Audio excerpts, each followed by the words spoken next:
The Vanished Graduate, A Sister of Secrets, Chapter 1, The Promise of Forever, Boston, Massachusetts, 2004. The night air hummed with the joyous cacophony of 1,000 dreams taking flight. Graduation night. The Boston College campus was abuzz, fairy lights strung across ancient trees, laughter echoing from every corner.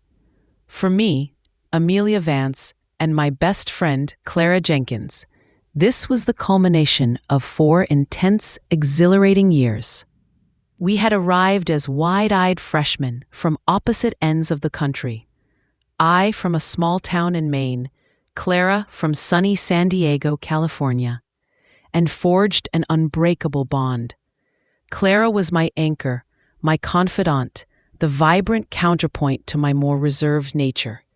She was a whirlwind of energy, intelligent, fiercely independent, and possessed a laugh that could light up a room. We shared a tiny, cluttered dorm room for 4 years, navigating exams, heartbreaks, and the exhilarating uncertainties of burgeoning adulthood. We had plans, big plans for after graduation.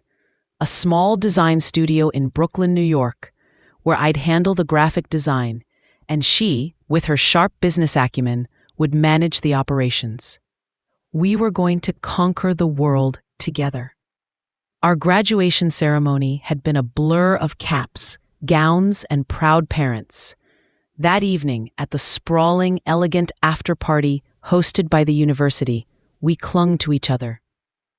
A silent promise of forever in the midst of joyous farewells. Clara, radiant in a shimmering emerald green dress, her dark hair pulled back in a cascade of curls, was the center of attention as always. She was talking excitedly about our New York adventure, her eyes sparkling with anticipation. "To us, Amelia," she'd toasted, clinking glasses of sparkling cider. "To Brooklyn, to our future." "To us," I echoed, my heart full to bursting. The party wound down in the early hours of the morning.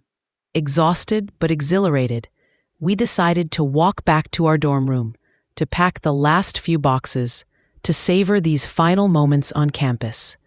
The Boston night was cool, crisp, filled with the scent of blooming jasmine.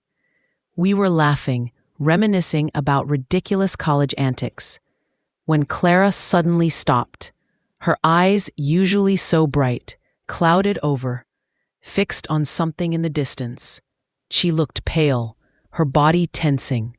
"Clara? What's wrong?" I asked, following her gaze. But I saw nothing, just the shadowy outlines of campus buildings, a few straggling students. "Nothing," she said quickly, too quickly, forcing a strained smile. "Just tired. Let's go." We continued our walk, but the light-hearted mood was gone. Clara was quiet, withdrawn. She kept glancing over her shoulder, a subtle unease emanating from her. I sensed a shift, a shadow falling over her usual exuberance. When we reached our dorm, the final boxes were packed. We sat on the floor amidst the clutter, planning our last breakfast together, before our parents arrived to pick us up later that morning. The air was thick with the bittersweet tang of farewells.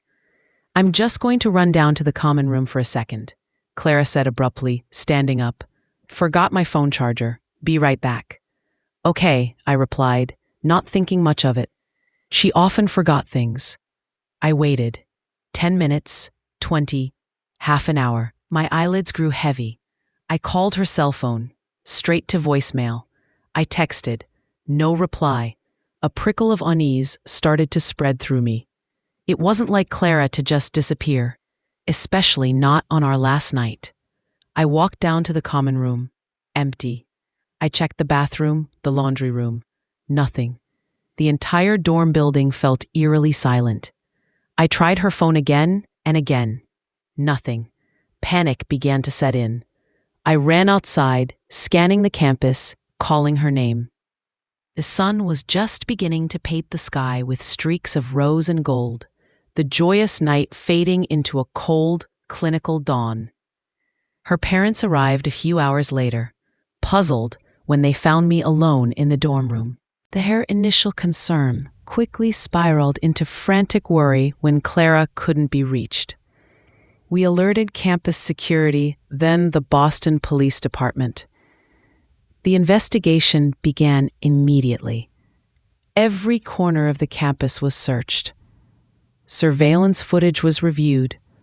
Friends and acquaintances were questioned. No one had seen Clara after she left our dorm room. No one had seen her leave campus. It was as if she had simply vanished into thin air, a ghost of the celebratory night.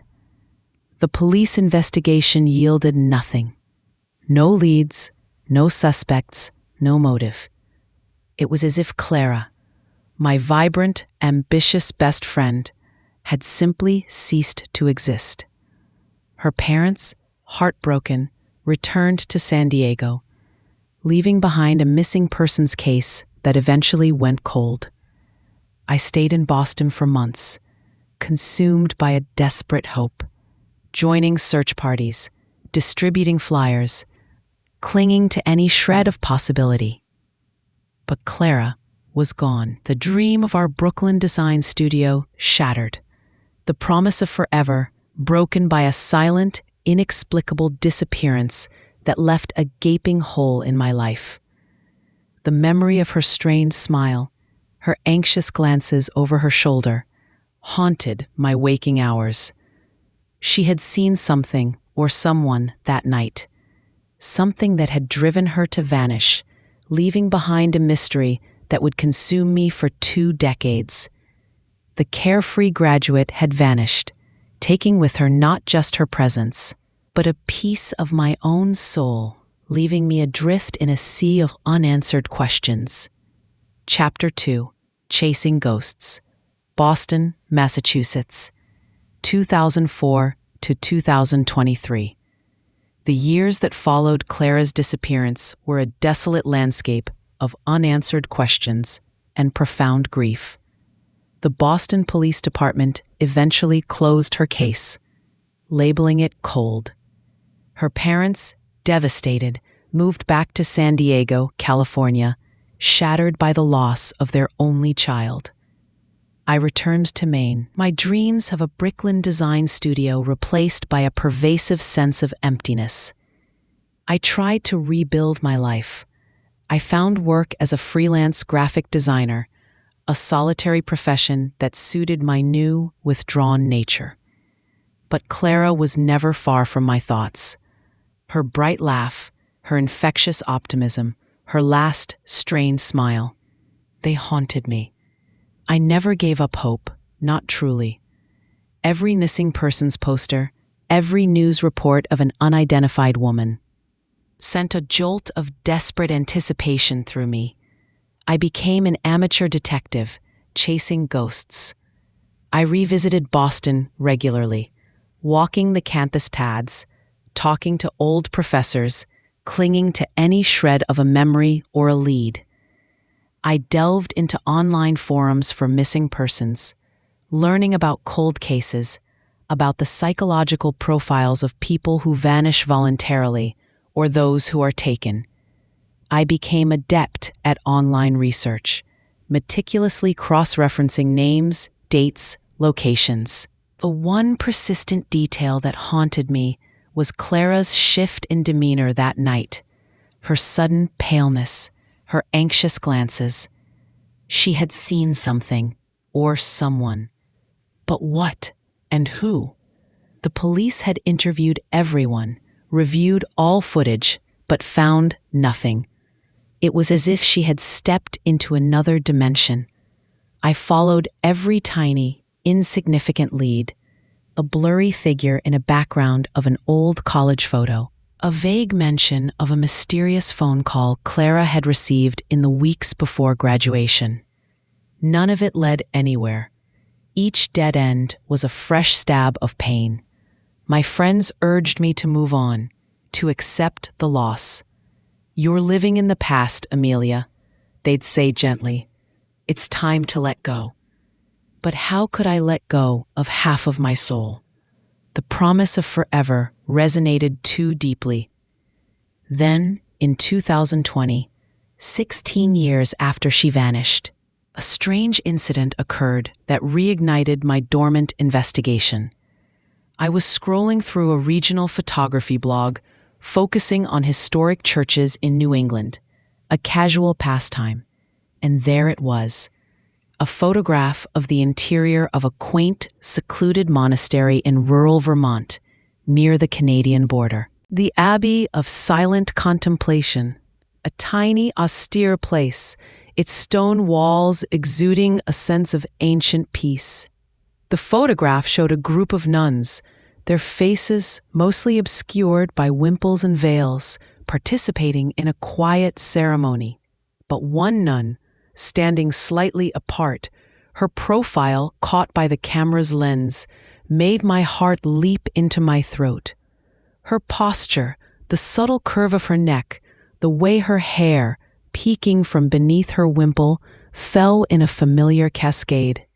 It was a long shot, a wild, desperate hope, but something in my gut screamed, Clara. The facial features were indistinct, but the overall impression, the subtle nuances, felt undeniably like her. My rational mind argued against it. Clara, the vivacious, ambitious Clara, a nun? It was impossible. She was vibrant, outgoing, worldly, not someone who would seek a life of quiet contemplation and religious devotion. Yet, the image, the feeling, was too strong to ignore. I spent weeks researching the Abbey of Silent Contemplation. It was a very secluded order, known for its strict vows of silence and minimal contact with the outside world. They accepted new novices after a rigorous discernment process, and once a nun took her final vows, she adopted a new religious name. They were effectively digitally erased. I knew this was a long shot, a desperate attempt to grasp at a phantom. But if there was even a 1% chance, I had to take it. I resolved to go to Vermont, to see for myself. My friends thought I was losing my mind. "You're seeing what you want to see, Amelia," they cautioned. "It's been too long." Even Clara's parents, contacted through a mutual acquaintance, were hesitant. They had made their peace, a quiet, resigned grief. They didn't want to reopen old wounds, but I couldn't ignore the whisper of hope, the nagging intuition that this wasn't just a random image. The promise of forever, though broken, still compelled me forward. I packed a small bag, my heart a complex knot of fear and frantic anticipation. I was no longer chasing ghosts in the past. I was chasing a very real, very unsettling possibility in the present, hoping to find not just Clara, but the truth behind her sudden, inexplicable disappearance from that graduation night 2 decades ago. The vanished graduate was still out there, and I was about to walk into a world of silent contemplation, hoping to uncover a secret buried deep within sacred walls. Chapter 3: The Silent Sanctuary. Vermont. The drive from Boston, Massachusetts, to the remote reaches of rural Vermont was a journey not just through landscape, but through time. The bustling city gave way to rolling hills, then eventually dense, silent forests. The air grew colder, crisper, filled with the scent of pine. The further I drove, the more my rational mind argued against the increasingly frantic hope in my heart. Clara, a nun? It was an absurdity, and yet the photograph, the undeniable intuition. The Abbey of Silent Contemplation was nestled deep within a secluded valley, its stone walls rising stoically from the earth, surrounded by ancient trees. No grand signs, no welcoming visitor center. Just a simple, weathered wooden sign marking the gravel path. It exuded an aura of profound peace, but also an almost impenetrable solitude. I parked my car and approached the heavy oak door. A small brass plaque read, "Visitors by appointment only for spiritual retreat." I had no appointment. My heart hammered against my ribs. What would I even say? "I'm looking for my best friend who disappeared 20 years ago, and I think she might be one of your silent nuns." It sounded insane. I rang the bell. A small, elderly nun, her face kind but stoic, opened the door a crack. She wore the traditional wimple and habit of the order, her eyes wise and discerning. "May I help you, my child?" she asked, her voice soft, hushed. "Yes," I began, my voice trembling. I'm looking for someone, a friend." "I believe she may have joined your order many years ago." The nun's gaze remained steady. "Our sisters enter into a life of cloister and contemplation. They adopt new names and leave their past lives behind. We do not disclose information about our sisters." "I understand," I said, desperation rising in my voice. "But it's different. She disappeared without a trace. Her family, her friends, we've worried for 20 years. I just need to know she's safe. If she's here." I pulled out my phone, showing her the grainy photograph from the blog. "I saw this photo. And this nun, I think it might be her. Her name was Clara Jenkins." The nun studied the photo for a long moment, her expression unreadable. Then she looked up, her gaze meeting mine. There was a flicker of something in her eyes, understanding, compassion. "Please," I pleaded, tears stinging my eyes. "Just a moment. Just confirm she's well. I won't ask for more." She hesitated, then slowly nodded. "Wait here." She closed the door, leaving me in the profound silence of the monastery courtyard. The only sound, the rustling of leaves and the distant chirping of birds. Minutes stretched into an eternity. My mind raced. What if it wasn't her? What if she didn't want to see me? What if she wanted her past to remain buried? The door creaked open again. The elderly nun reappeared. Behind her, standing in the shadowed hallway, was another figure, taller. Her face obscured by the wimple and veil, but her posture, her slight tilt of the head, my breath hitched. "Sister Agnes," the elderly nun said softly, "there is someone here for you." Sister Agnes, not Clara. My heart sank, a wave of disappointment washing over me. But then, as Sister Agnes stepped forward, into the muted light of the doorway, something happened. She raised a hand, slowly, almost reluctantly, and pushed back her wimple, revealing her face. It was her, Clara, my Clara, but changed. Her once vibrant eyes now held a profound stillness, a deep, almost serene sadness. Lines of quiet contemplation etched around her mouth. Her dark hair, once a cascade of curls, was now severely cropped, barely visible beneath her wimple. She looked older than her years, worn, but also possessed of a quiet strength, an undeniable peace. "Amelia," she whispered, her voice soft, almost a breath. It was the same voice, but hushed, imbued with a 20-year silence. Tears streamed down my face. "Clara," I cried, stepping forward, desperate to embrace her. But she didn't move.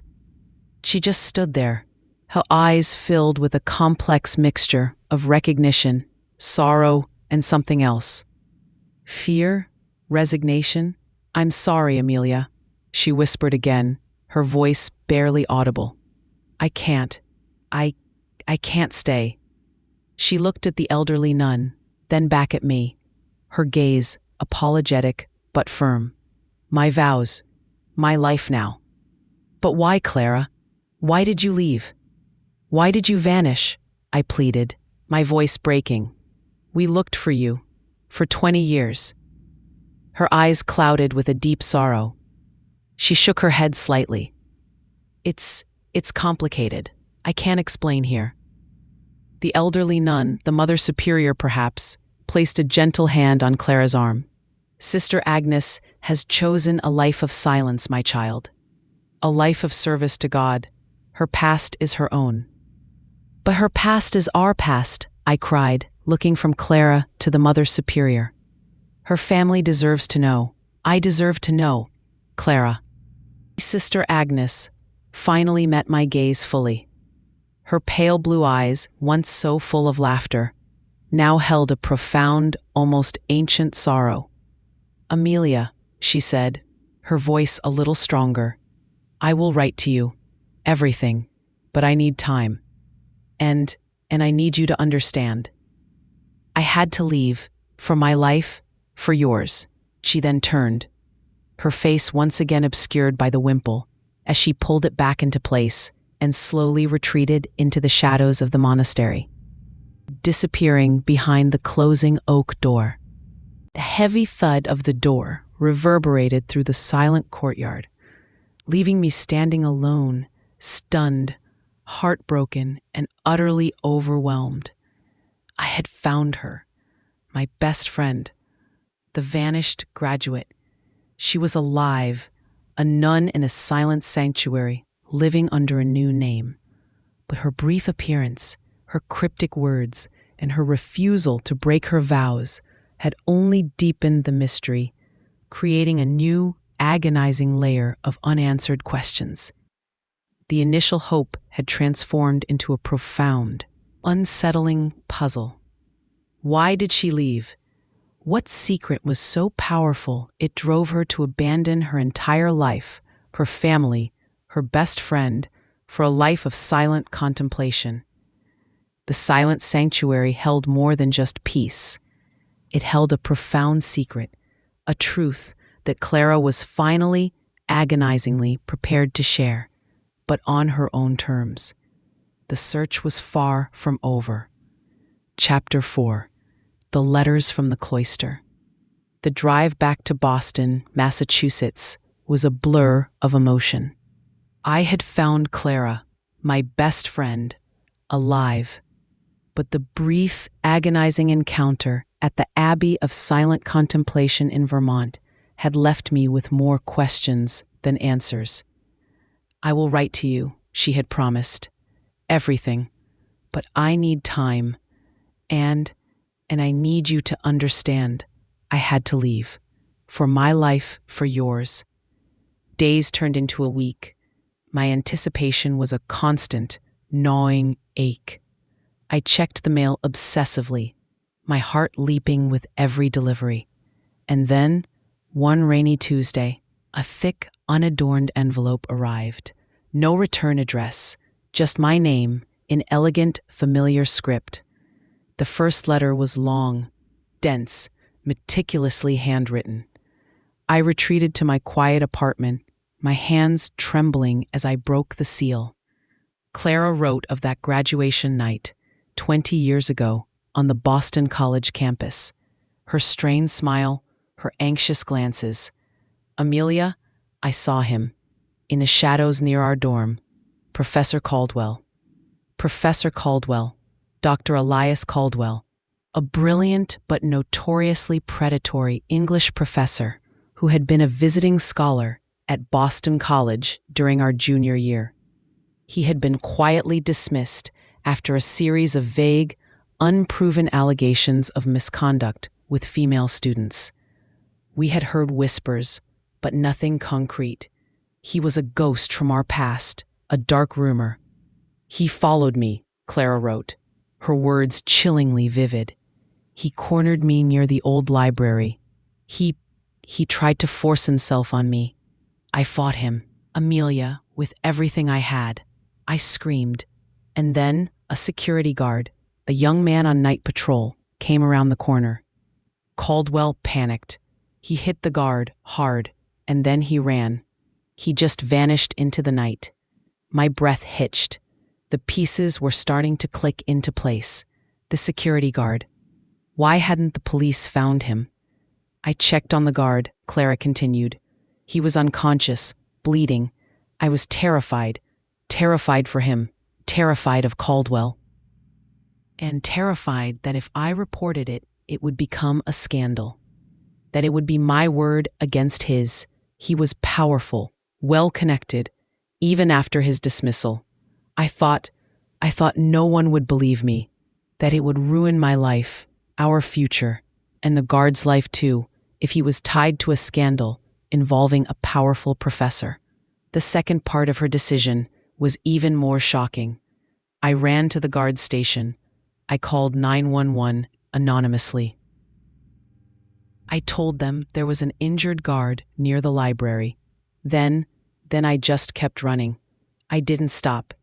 I couldn't face it. The shame, the fear, the violation, and the thought of dragging you, our families, into that mess. I convinced myself that if I disappeared, the scandal would die. The guard would be helped, and Caldwell wouldn't have me to target. She went off the grid, hitchhiking south, using cash, avoiding all digital footprints. She had eventually found her way to New Orleans, Louisiana, a city where she could truly disappear. For months, she lived a transient life, haunted by the memory of that night, by the assault, by her own desperate flight. The vibrant, ambitious Clara had been shattered, her spirit broken by trauma and fear. It was in New Orleans, in a moment of profound despair, that she encountered a group of nuns, members of a contemplative order, working with the homeless. Their quiet strength, their unwavering faith, resonated with her shattered spirit. She felt a profound calling, a need for the silence, the cloister, the spiritual anonymity that offered refuge from her traumatized past. She eventually found her way to the Abbey of Silent Contemplation in Vermont, where she found the peace she desperately sought, taking the name Sister Agnes, leaving Clara Jenkins behind. "I knew I hurt you, Amelia," she wrote, her anguish palpable even on paper. "My parents, my heart broke for you all, but I truly believed it was the only way to protect you, to protect myself, and to escape the shadow of that night."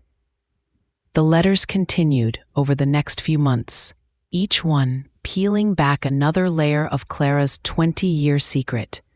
She spoke of her life in the cloister, the profound peace she found in silence and prayer, the difficult process of forgiving herself, and the persistent longing for her old life, for me. The last letter contained the most shocking revelation.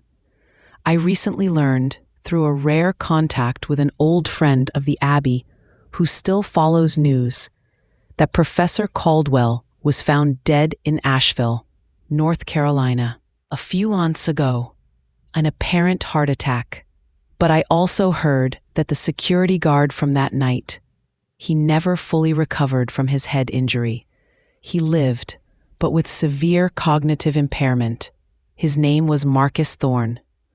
Marcus Thorne, a name, a face, finally to the anonymous victim of Caldwell's violence. The assault, Clara's flight, the guard's injury, all connected, all part of the same terrible tapestry. And Caldwell, the perpetrator, had just died, never facing justice. The letters brought a strange mix of profound relief and renewed pain. Relief that Clara was safe, that her disappearance wasn't a tragedy, but a desperate act of self-preservation. But pain for the years of lost friendship, for the suffering she had endured, for the innocent life shattered by Caldwell's violence. I shared the letters with Clara's parents. They were devastated, heartbroken by the truth, but overwhelmingly relieved to know their daughter was alive. Even if cloistered, they expressed remorse for not having believed her fear, for not having pursued the missing person case more aggressively. The monastery, through Clara, offered a brief, carefully chaperoned visit for her parents. It was a tearful, profoundly moving reunion, filled with apologies, understanding, and the quiet acceptance of Clara's new life. I accepted her choice. Clara had found her peace, her refuge. Her life as Sister Agnes was one of profound spiritual meaning, a path chosen from the depths of trauma. The woman I knew, the vibrant, ambitious Clara, was gone, replaced by a serene, yet still deeply feeling, Sister Agnes. The letters from the cloister had not only explained her vanishing act, but had also unveiled a hidden trauma, a secret that had forced her to choose a life of silent contemplation, leaving a trail of unanswered questions that finally, 2 decades later, found their agonizing yet peaceful resolution. The long hunt was over. The truth, finally, revealed. Chapter 5. An Unspoken Understanding. The letters from Clara, now Sister Agnes, had laid bare a 20-year secret. The assault, the injured security guard, her desperate flight, and her eventual refuge in the silent sanctuary of the Abbey of Silent Contemplation in Vermont. The truth, though agonizing, brought a profound sense of closure to my family and to Clara's parents in San Diego, California. With the knowledge of Professor Caldwell's death and Marcus Thorne's tragic condition, a new kind of quiet justice settled over us. Caldwell had never faced legal consequences for his actions, but his death, whether by natural causes or otherwise, marked the end of his predatory life.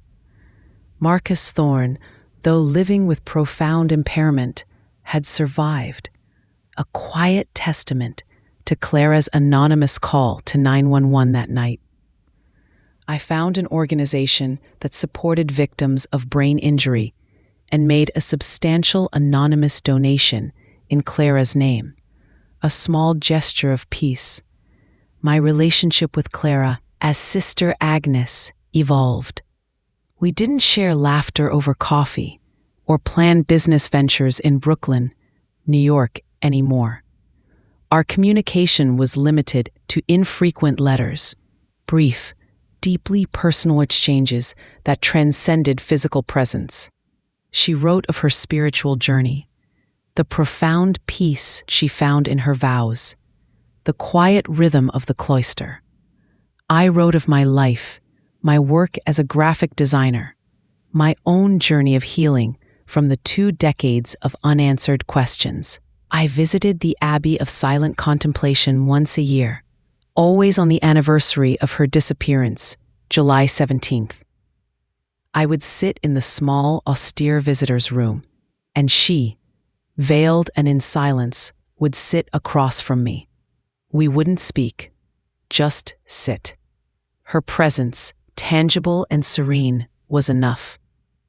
Sometimes I would feel the warmth of her gaze, a deep understanding passing between us, an unspoken connection that transcended words. It was a new form of our promise of forever, a profound understanding born from shared trauma and separate paths. Her parents also continued their visits, their initial heartbreak softened by the knowledge of her safety and her spiritual peace. They understood that Clara's choice was not a rejection of them, but a profound act of self-preservation and spiritual dedication. The woman in black in my memory had transformed. No longer a ghost, but a sister, a survivor, a soul who had found her unique path to peace after unimaginable trauma. She had vanished on graduation night, not as a victim taken, but as a victim fleeing, seeking a sanctuary from a predatory world. The vibrant, ambitious Clara had found a different kind of strength, a quiet resilience in her new life as Sister Agnes. My own life, once defined by the search for Clara, began to fill with new purpose. I started volunteering for organizations that support survivors of sexual assault, using my design skills to create awareness campaigns. It was a way to honor Clara, to turn her silent suffering into a voice for others. I found a new sense of community, a different kind of connection. The mystery of Clara's disappearance, once a gaping wound in my soul, slowly healed into a scar, a reminder of resilience, of unexpected paths, and of the profound, often silent, strength of the human spirit. The Abbey of Silent Contemplation, once a symbol of an unsettling enigma, became a place of quiet reverence, a sanctuary where my best friend had found her peace. Our bond was no longer defined by shared college antics or ambitious business plans, but by an unspoken understanding, a deep love that had endured 2 decades of separation. Fueled by a truth that was agonizing to learn, but ultimately liberating. The vanished graduate had found her forever, not in a Brooklyn design studio, but in the cloistered walls of a monastery, and in doing so, had finally found her own profound, unspoken peace, allowing me, too, to find mine. The search was over.